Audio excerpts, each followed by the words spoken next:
ये जो मैं सुनाने जा रहा हूं इसे ध्यान से सुनना। जिंदगी में कभी हारो तो इसे याद कर लेना। बहुत ही अद्भुत प्रसंग है, कमाल की अनुभूति है। और याद रहे, आंखें बंद करके सुनना। और जैसा भी आपको अनुभव हो वो कमेंट में लिखना। हरे कृष्ण दोस्तों, मैं हूं अनुज शर्मा। वृंदावन में एक वैद्य रहते थे। वैद्य जो थे ठाकुर जी के अनन्य भक्त थे। वृंदावन ऐसा पावन धाम है, वहां बिना राधा के नाम के, बिना कृष्ण के नाम के कोई रहता ही नहीं। तो वैद्य जो है, जब अपने दवा खाने पे जाते थे तो अपनी पत्नी को बोलते थे कि आज की जितनी भी जरूरतें हैं वो एक कागज में लिख के दे देना, एक चिट्ठी में लिख के दे देना, शाम को सारा सामान ले आऊंगा। अपने दवा खाने जाते, वो चिट्ठी को रख देते और सुबह जाकर के सारी चिट्ठी पे जितनी जितनी चीजें होती उन सब के दाम लिख लेते। फिर मरीज आते, जैसे ही चिट्ठी पे लिखी हुई चीजों के सारे दाम पूरे हो जाते, उसके बाद चाहे कितने भी मरीज आए, वैद्य जी सबको मुफ्त में देखते थे, सबका मुफ्त में इलाज करते थे, बस अपनी आवश्यकताओं की पूर्ति करते थे। बहुत ही अद्भुत भाव था ये। ठाकुर जी कहते हैं कि जब आपकी मूलभूत आवश्यकताएं पूरी हो जाएं, तो दूसरों की मदद करना शुरू करें। वैद्य जी बिल्कुल ऐसे ही थे। मूलभूत आवश्यकताएं पूरी हो जाती थी, दूसरों की मदद करते थे, मुफ्त में इलाज करते थे। यह सिलसिला कई सालों से चलता आ रहा था। एक दिन ऐसे ही पत्नी ने चिट्ठी लिखी, वैद्य जी ने आके चिट्ठी खोली। जैसे ही चिट्ठी खोली, थोड़े से सहम गए, थोड़े मायूस हो गए, क्योंकि जिंदगी में पैसे तो जोड़े ही नहीं थे, सिर्फ जरूरतें पूरी की थी। आज चिट्ठी में राशन के सामान के बाद लिखा था बेटी के दहेज का सामान, सोने के कंगन, जेवरात, सब चीजों के दाम लिख लिए। जब दहेज के सामने लिखने की बारी आई तो वैद्य जी ने लिखा, ये मेरा कन्हैया ही जाने, और चिट्ठी बंद करके रख दी। मरीज आने लगे, वैद्य जी इलाज कर रहे थे, निश्चिंत थे, सबको हरे कृष्ण बोल रहे थे, राधे कृष्ण बोल रहे थे, राधे राधे बोल रहे थे, प्रसन्न थे, शंका ही नहीं थी, दुखी नहीं था। ठाकुर पर इतना विश्वास था कि सब ठाकुर ही करते हैं, सब वही करेंगे, इसलिए चेहरे पर कोई चिंता नहीं थी, माथे पर कोई शिकन नहीं थी। मरीज आकर के चले गए।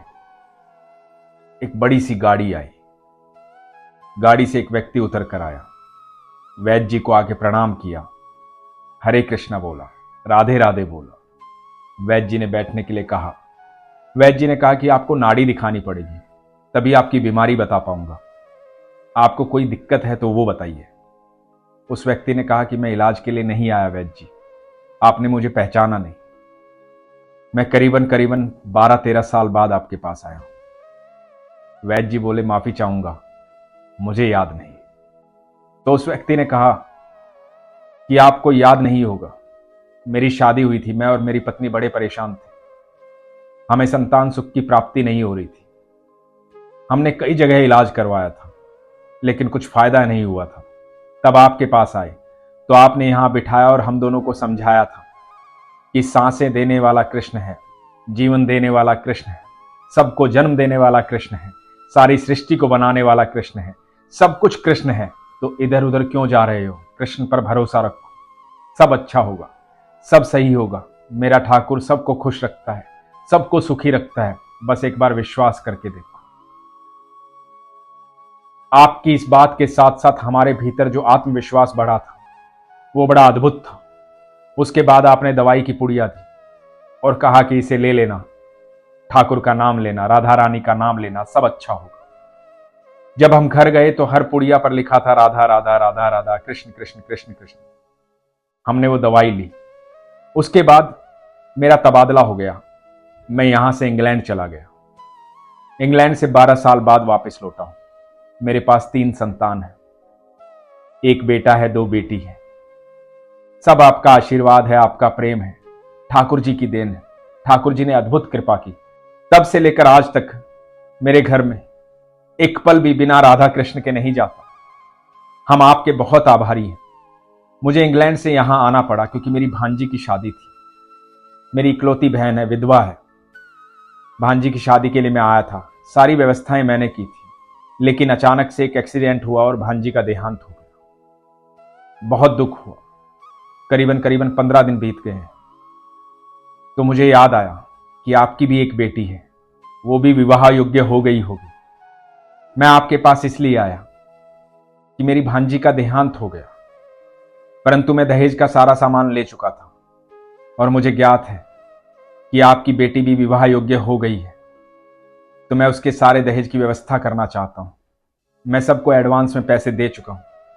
जब भी आपको सामान लेना हो, सारा सामान आपके पास आ जाएगा, चाहे उसकी शादी 1 साल बाद हो या 2 साल बाद हो। जब भी आपको दहेज के लिए सामान लेना हो, आप वहां से सामान ले लीजिएगा। मैंने सबको बोल दिया और सबको पैसे दे दिए हैं, और कुछ पैसे मैं और देना चाहता हूं कन्यादान के तौर पर। और इसके लिए आप मना मत कीजिएगा, क्योंकि आज जीवन में जो भी खुशी है, जो भी सुख है, वो आपकी वजह से है। आपने कृष्ण का मार्ग दिखाया, आपने मुझे मेरे ठाकुर से मिलवाया। आप धन्य है वैद्य जी, आप जैसा व्यक्ति मैंने आज तक देखा नहीं। ये सुनकर वैद्य जी की आंखों में आंसू आ गए। वैद्य जी के लिए कोई इंग्लैंड से आया हुआ व्यक्ति नहीं था। वैद्य जी के लिए साक्षात श्री कृष्ण का भेजा हुआ बंदा था। साक्षात श्री कृष्ण थे। वैद्य जी ने वो चिट्ठी निकाली, उस व्यक्ति को दिखाया और दिखाया कि देखिए, मैंने सुबह ही क्या लिखा है। मुझे मेरी बेटी के दहेज की व्यवस्था करनी थी और मैंने लिखा है कि ये मेरा कन्हैया ही जाने। मेरा कन्हैया इतना अद्भुत है। मेरे जीवन में जो कुछ भी है मेरा ठाकुर ही है। इतने साल बीत गए, आज तक कभी ऐसा नहीं हुआ कि मेरी पत्नी ने चिट्ठी में जो लिख के दिया हो वो पूरा ना हुआ हो। आज भी मुझे पूरा भरोसा था, इसीलिए लिखा था कि मेरा कन्हैया ही जाने। मेरे ठाकुर मेरी सारी व्यवस्थाएं करते हैं। मेरी संपूर्ण आस्था मेरे कृष्ण में है, मेरे ठाकुर में है। इसीलिए मैं सबको बोलता हूं कि जब भी आपको लगे कि जीवन में कुछ असंभव है, मुश्किल है, तो एक बार मेरे ठाकुर को याद कर लेना। मेरे पास जितने भी मरीज आते हैं, मैं सबको यही बोलता हूं कि दुखी मत हो, परेशान मत हो। परेशानी तुम्हारे भाग्य में हो सकती है, दुख तुम्हारे भाग्य में हो सकता है, लेकिन कृष्ण साथ रहेंगे तो ये समय बहुत आराम से कट जाएगा। इसलिए हमेशा कृष्ण को साथ रखो। आपका बहुत बहुत धन्यवाद। आप यहां आए, आपको मेरे ठाकुर ने भेजा है, साक्षात मेरे कृष्ण ने भेजा है। बहुत बहुत आभारी हूं। और दोनों ही, वैद्य जी और वो व्यक्ति, अपने ठाकुर को याद करके रोने लगे। ये आस्था और विश्वास की बात है। हमें पता भी नहीं है कि हमारे ठाकुर हमारे लिए क्या इंतजाम कर रहे हैं, कैसे इंतजाम कर रहे हैं। हमारा विश्वास होना चाहिए। जैसे वैद्य जी ने लिख दिया कि ये बात मेरा कन्हैया ही जाने। आपके लिए कोई समस्या हो सकती है, आपके लिए कुछ भी असंभव हो सकता है, लेकिन मेरे ठाकुर के शब्दकोश में असंभव है ही नहीं। समस्या नाम का शब्द ही नहीं है, तो वहां समस्या होगी कैसे, वहां असंभव होगा कैसे, जहां ठाकुर जी होंगे। इसीलिए तो हमेशा कहता हूं, अपने विश्वास को मजबूत रखो, अपना ख्याल रखो। हरे कृष्ण।